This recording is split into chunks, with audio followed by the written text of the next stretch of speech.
कोशिश करके तो देख ही चुकी हो।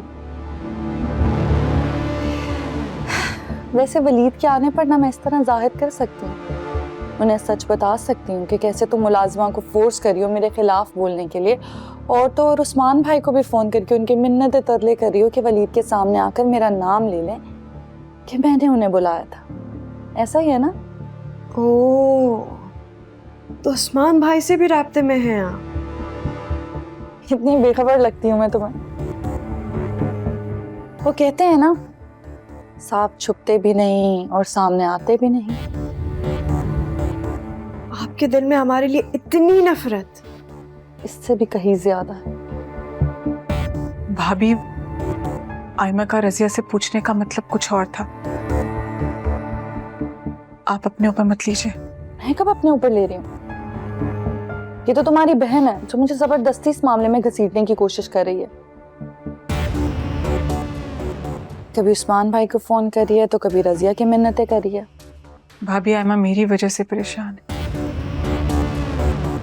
और कोई बात नहीं है, आप रिलैक्स कीजिए। मैं तो रिलैक्स ही हूँ, तोते तो आयमा के हाथों के उड़ रहे हैं। वैसे भी मुझे तो डॉक्टर ने कहा है कि मैं स्ट्रेस से दूर रहूं, मेरे लिए ठीक नहीं है। मैं तो रिलैक्स ही करूंगी। हाँ, यू गाइस कैरी ऑन।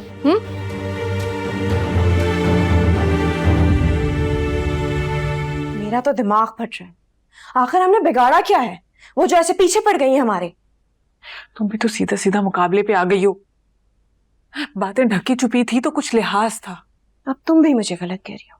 देख नहीं रही क्या क्या कर रही है वो? पागल नहीं हूं आयमा, मुझे सब नजर आता है, लेकिन हम क्या कर सकते हैं? हमारी जिंदगियों के साथ खेल रही है वो, और हम उन्हें ऐसा करते देखते रहे।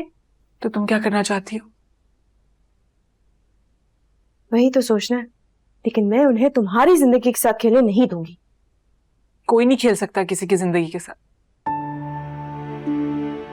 जब तक हमारे आसपास वाले अपने हमसे मुखलिस हों।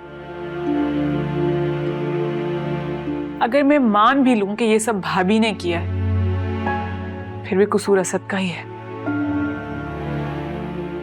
उनको मुझसे ज्यादा किसी तीसरे की बात पे यकीन है। उनके दिल में उस्मान के खिलाफ कोई गर्ज था जिसको भाभी ने हवा दी, लेकिन जो कुछ भी किया असद ने खुद किया है आयमा।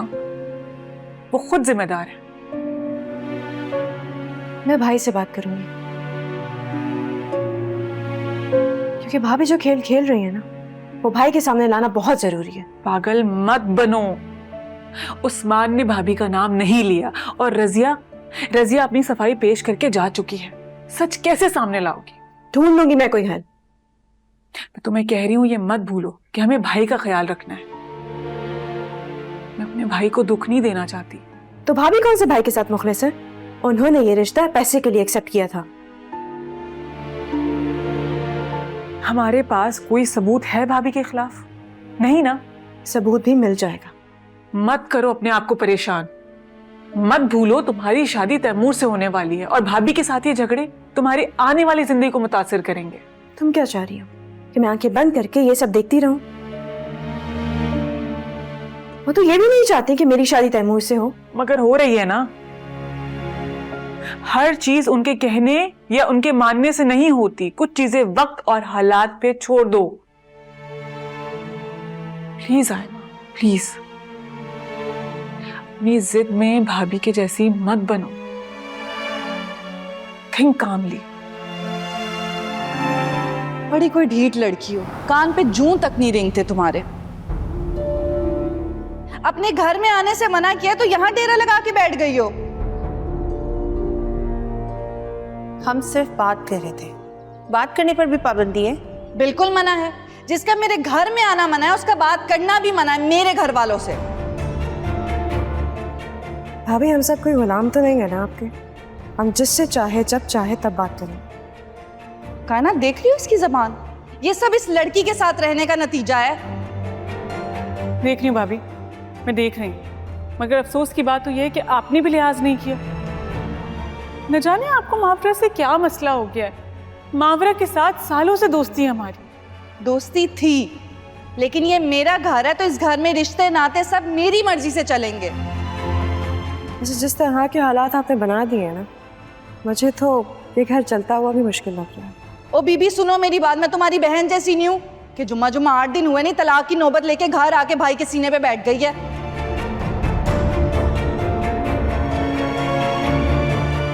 आयमा, मैं चलती हूँ। हाँ बिल्कुल जाओ, जाके अपने घर कोई काम काज ही कर लो।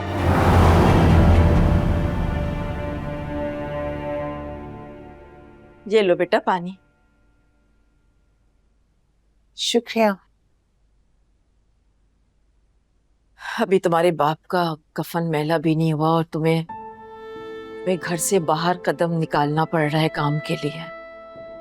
ये मुझे बिल्कुल भी अच्छा नहीं लग रहा बेटा। बस मेरी इद्दत खत्म हो जाए तो मैं स्कूल में टीचिंग कर लूंगी। आप कुछ नहीं करेंगी, याद है ना आपको? एक बार आपने बाबा से टीचिंग करने की परमिशन मांगी थी, कितना नाराज हो गए थे वो। अब वो नहीं चाहते थे कि वो आपको किसी भी मुशक्कत में डालें। उन्होंने आपको दुनिया से दूर और खुद के करीब रखा हुआ था। अब वो अगर नहीं रहे तो मैं जो हूं उनकी ख्वाहिश का मान रखने के लिए। लेकिन बेटा सारी जिंदगी तो तुम्हारी आस पर नहीं बैठी रह सकती ना मैं। एक दिन तुम्हारी शादी भी तो करनी है। शादी का नाम मत लें आप। मैंने फैसला कर लिया है कि अब मैं सारी जिंदगी आपके साथ रहूंगी। अच्छा, मैं फ्रेश हो जाऊं, आप खाना लगा दें, बहुत भूख लगी है।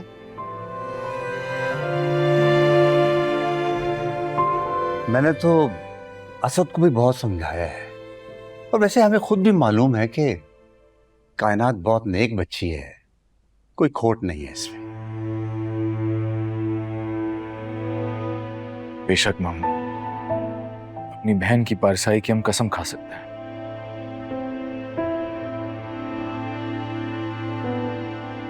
देखो बेटा, मैं तुम सबकी माँ के बराबर हूँ। मैं बहुत अच्छे से जानती हूँ कि ये असद ही की नालायकी है। तो फिर आप लोगों ने आने में इतनी देर क्यों लगा दी? दरअसल बेटा, हम ये चाह रहे थे कि ये मामला आपस में हल कर ले, लेकिन बाद में एहसास हुआ कि बच्चे ही हो तुम सारे।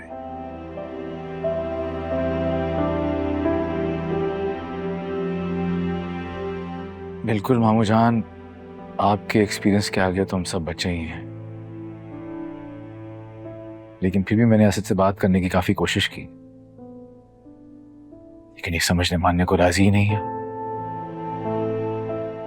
मेरा फोन तक नहीं उठाता। बेटा, ये जज्बाती है ना जरा। देखो, अगर कायनात और उस्मान के दिल में कोई जरा सा भी खोट होता तो घर का इंतखाब क्यों करते? बड़ी माजरत के साथ असद भाई, लेकिन अगर आपको कायनात और उस्मान भाई की बात करने से मसला था तो ये बात आप उसको प्यार से भी समझा सकते थे। उसके किरदार पे उंगली नहीं उठानी चाहिए थी आपको।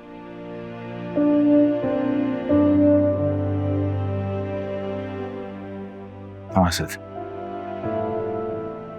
हमारी बहन लावारिस नहीं है।